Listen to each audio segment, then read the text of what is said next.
Welcome, welcome to the stone hands, to the hands of stone.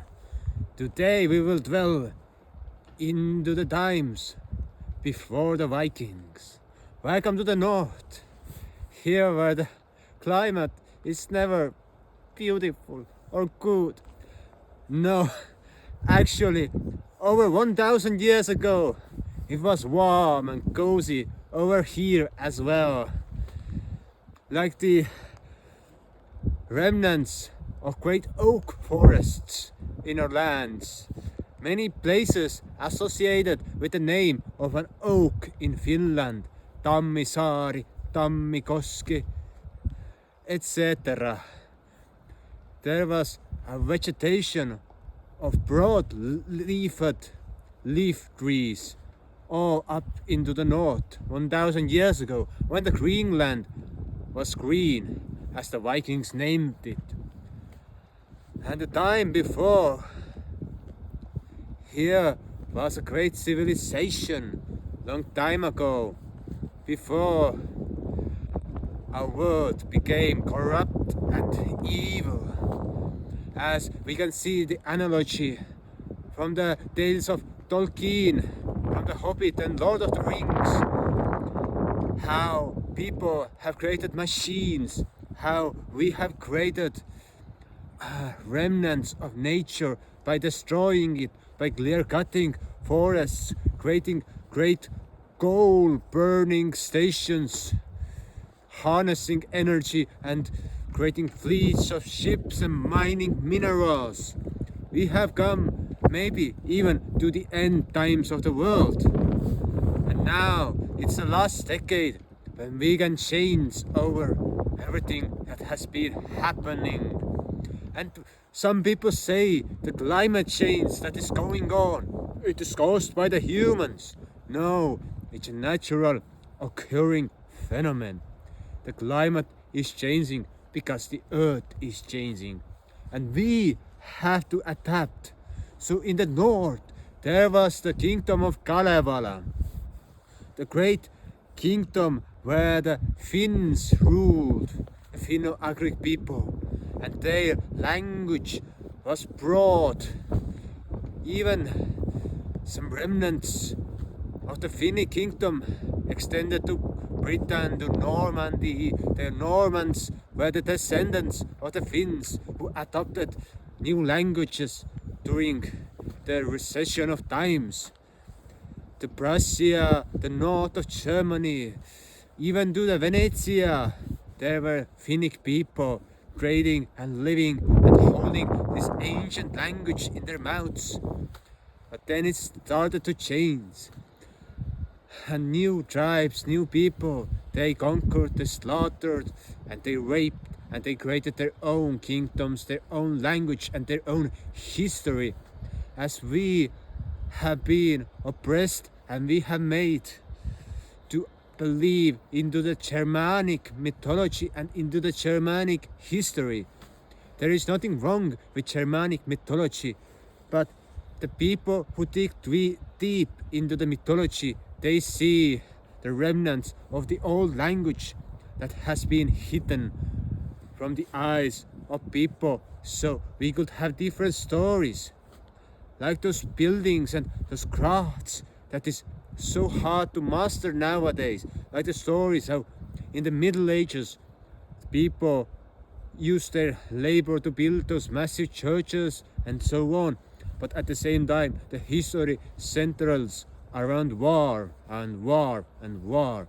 So that's a disruption in the whole story. How there can be so much war and plague when people are creating magnificent temples, churches, buildings, magnificent architecture. And nowadays we are a remnant of a great civilization. The buildings that we build, the apartments, that's disgusting. That's just disgusting. We have come far from the beautiful, real creation of human history. So, in the past, there was the great kingdom in the north, And actually it was more like a governance, because the king was always elected from the many tribes that together governed the whole land or domain.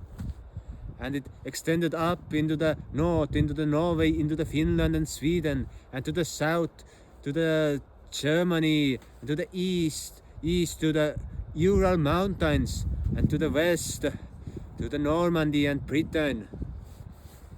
And now the history has been distorted. They say the Vikings, they were Germanic and so on, and some of them were in the later ages.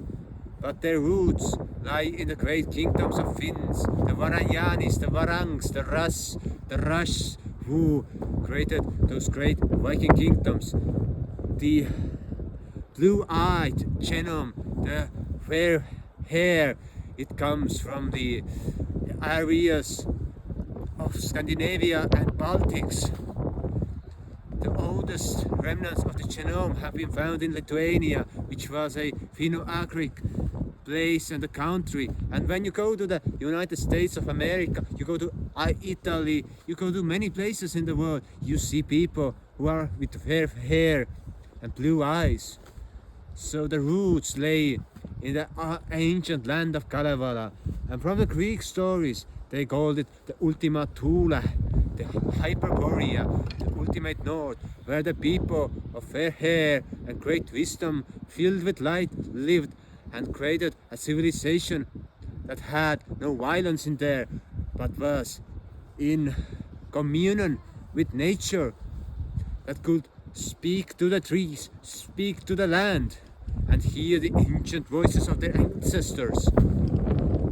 And the word, the Celtic word, where the bards and the druids come, also, that was extension of that great domain and the land. But sadly, in the times of great wars, it began to change. Like the everlasting chorus and the music that was within people, it was suppressed, and they were dominated by the story of war. And so our history has been telling a one-sided story of how some people conquered others. Yes, indeed, in the end they conquered and they became stronger. And there's this fact that history is written by the conquerors. If Napoleon would have conquered the Europe and Russia, he would have written the history how great enemies tried to destroy the land of France, and they had to defend and conquer, etc. So the rulers always create the history. But if you can remember, there has been a great civilization full of mature people who lived a long lives, over 100 years, maybe 200, 300 years old. And they were in communion with the land. So I have to stop because the nature in the north is getting worse. So I hope you are well, and goodbye.